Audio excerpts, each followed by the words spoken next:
ladies like that one, don't you? That was Coco Brown and the Fat Cat Players talking about that sundress. Raphael Sadiq started off the hour with Moving Down the Line. And let's move on down the line to something brand new from Sister Marsha Ambrosius. You're going to love this one, too. It's Have Your Way inside the Neo Soul Movement with Doug Ruffin on WUFO. The Neo Soul Movement.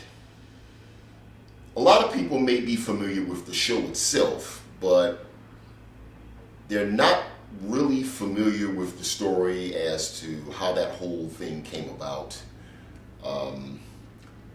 I'd have to say, going all the way, if I was to go back to the very beginning, the concept for the Neo Soul Movement brand really originated when I actually started working in radio at 93.7 WBLK back in the spring of 2000. And just to bring people up to speed in case they don't know, when I started at WBLK, I worked on the overnight shift. And part of the way that the overnight shift works is that's the particular show where if a new artist is coming out with new music, then that's pretty much where the music is tested, just to see how it works out with that particular audience and to see how it goes throughout the industry. And based on the popularity of it, it's pretty much moved into the day part later on. And around the time that I was there, this was in April of 2000, this was around the same time that artists like India Ari and Jill Scott and Music Soul Child and Glenn Lewis and Javier and Anthony Hamilton and Anthony David and many others. This is right around the time that many of these artists were starting to come out on the scene, and many times I would find myself when I'm on the overnight shift playing a great deal of their music back to back to back to back. So it almost was the overnight shift that I worked on kind of sort of had that neo soul vibe to it, because the program director, who at the time was Skip Dillard, he would also program music from Maxwell and D'Angelo and Erykah Badu, many of the more already established artists, that their music would also be incorporated into the show. So that's really where a lot of that began. And during that period of time that I was on it, it was the show became very popular and really resonated with a lot of people that, at their jobs that worked on the third shift or might have been up that late at night, doing whatever. And fast forward from 2000 till about 2008, I had already launched my business, my company, Urban Legacy Filmworks, 1 year earlier, and I was working at the time at radio station WUFO, 1080 AM WUFO, and I was looking for different vehicles, not really for WUFO at the time, but for my company, Urban Legacy Filmworks, and I was researching podcasting, and as an experiment, I got some music from the internet, some music from some of the artists that I had mentioned earlier, as well as music from a very, very popular artist who most would say is the king of neo soul, the undisputed king of neo soul, Eric Roberson. And I took a lot of his music, and I started my own podcast.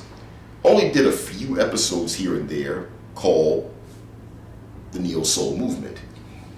And it was on two websites at the time. It was on Podbean as well as Podomatic. So I only did a few episodes of the podcast, mainly starting out on Podbean. And got a few responses here and there. And by 2009, I kind of had fallen out of the whole radio thing and gotten into reporting on television, doing a short stint as a video journalist reporting on the local news. And then about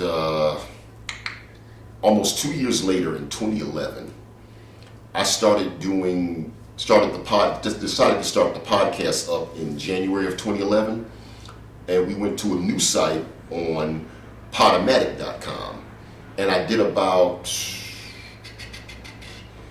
maybe 4, 5, or 6 episodes of it. It wasn't really that many, and the response to that was tremendous. I think Podomatic had a little bit more traffic to it. It was more thorough of a podcasting site. It had a lot more of the music podcasts to it, and so I think that's many people did a lot of their, because on that site many people did a lot of their mix shows with hip hop and R&B. So when I was within that community, the listenership, and some of the episodes are still on there to this day, and the listenership just really took off on that site.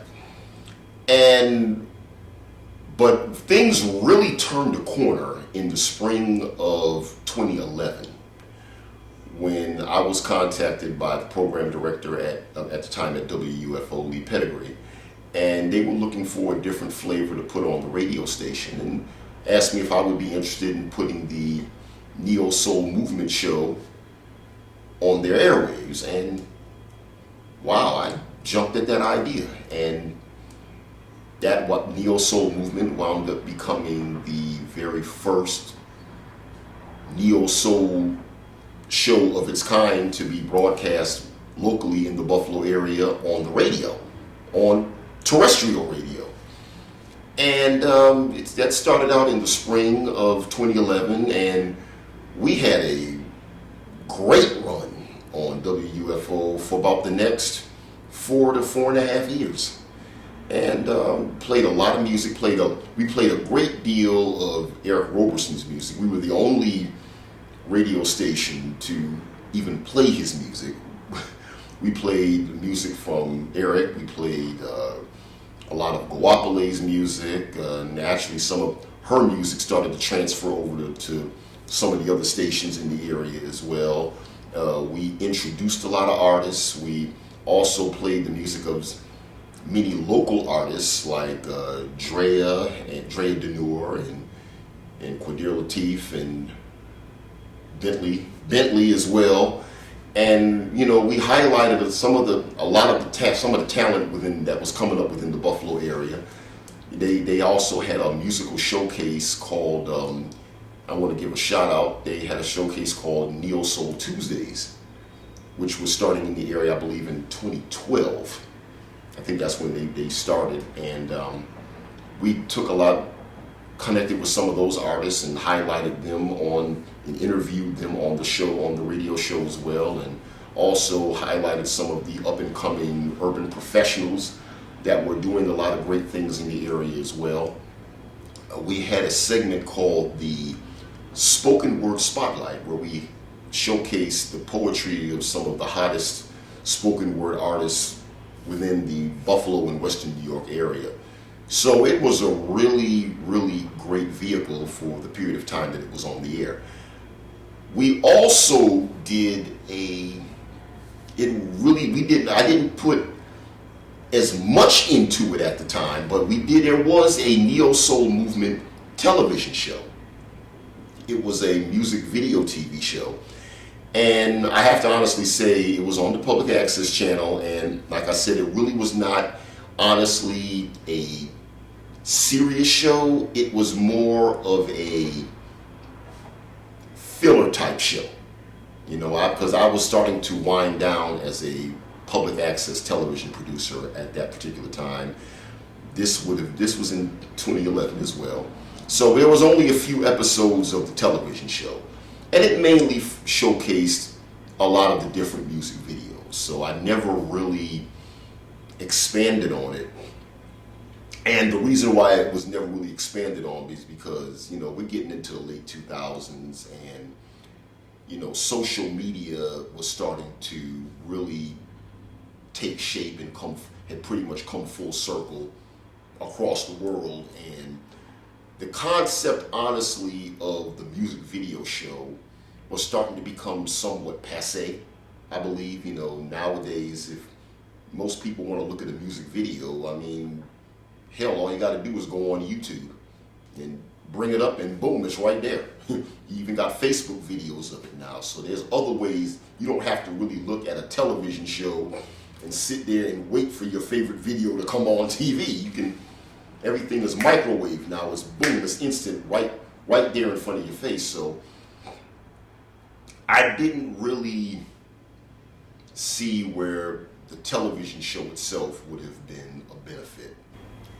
I would say that it had its run. I mean, I pretty much took it off the air around 2015, 2015, I believe. It was pretty much when 2014, I'm sorry. 2014 was when it was pretty much ended its run. And I'd have to say it ended at a pretty decent time. It never really played itself out. So there's certainly, and many of the artists are still out here and are still as hot as they were before. So there's always a chance that it could make a comeback, maybe. I mean, but even if it didn't, it was here. It did what it was supposed to do, and it was a really good run. It's one of the projects and endeavors that I'm definitely very proud of, and is proud to have created and produced and had a lot of fun with as well. So the Neo Soul movement was a wonderful, wonderful brand.